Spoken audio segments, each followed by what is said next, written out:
నిర్గమకాండము 9వ అధ్యాయం యొక్క సారాంశం. ఈ అధ్యాయంలో ఐగుప్తుపై దేవుడు పంపిన 5, 6, 7వ తెగుళ్ల గురించిన వివరాలు ఉన్నాయి. 5వ తెగులు పశువుల తెగులు. మోషే హెచ్చరించినప్పటికీ ఫరో మాట వినకపోవడంతో ఐగుప్తీయుల పశువులన్నీ చనిపోయాయి.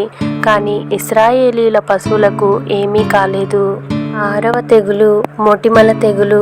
మోషే పొయ్యిలోని బూడిదను ఆకాశం వైపు చల్లగా ఐగుప్తీయులందరికీ మరియు వారి పశువులకు తీవ్రమైన బొబ్బలు, మొటిమలు లేచాయి. 7వ తెగులు వడగండ్ల తెగులు. ఐగుప్తు దేశంలో ఎన్నడూ లేనంత భయంకరమైన వడగండ్ల వాన పడింది. చేలలో ఉన్న మనుషులు, పశువులు, పంటలు నాశనమయ్యాయి. దేవుని ఉద్దేశం ఫరోను వెంటనే నాశనం చేయకుండా ఆయన శక్తిని లోకమంతటికీ తెలియజేయడానికే బ్రతకనిచ్చానని దేవుడు మోషే ద్వారా చెప్పాడు. భయపడిన వారు తప్పించుకున్నారు. ఐగుప్తీయులలో దేవుని మాటకు భయపడి తమ పశువులను, దాసులను ఇండ్లలోకి తెచ్చుకున్నవారు వడగండ్ల బారిన పడకుండా బ్రతికారు. పంటల నష్టం. వడగండ్ల దెబ్బకు జనపనార, యవలు పూర్తిగా పాడయ్యాయి. అయితే గోధుమలు, ఎర్ర గోధుమలు లేతవి కావడం వల్ల నాశనం కాలేదు. ఫరో కఠినత్వం. దేవుడు మోషే ప్రార్థన ద్వారా వడగండ్లను ఆపగానే ఫరో మళ్ళీ మాట తప్పి తన హృదయాన్ని కఠినపరుచుకున్నాడు. ఈ అధ్యాయం నుండి మనం గ్రహించవలసిన మరికొన్ని ముఖ్యమైన విషయాలను ఇప్పుడు చూద్దాం. దేవుని మాటలు నిర్లక్ష్యం చేయకూడదు.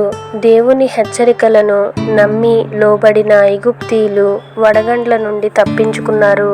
అలక్ష్యం చేసిన వారు నష్టపోయారు. కఠినత్వపు పరిణామాలు.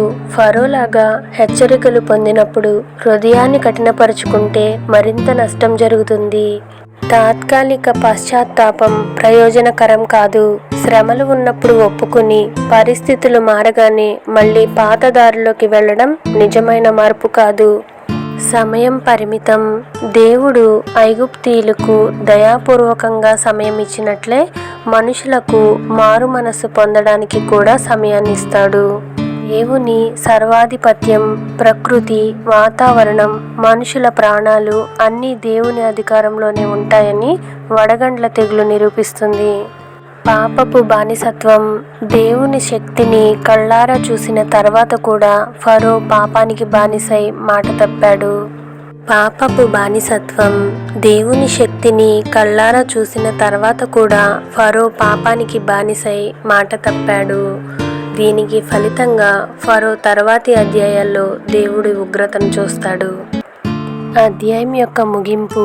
ఈ అధ్యాయం ఐగుప్తుపై వచ్చిన తెగుళ్లను తెలియజేస్తూ ఫరో తన హృదయాన్ని ఎంత కఠినపరుచుకున్నా దేవుడే సర్వాధికారి అని నిరూపించే వృత్తాంతాన్ని ఈ అధ్యాయంలో చూడవచ్చు.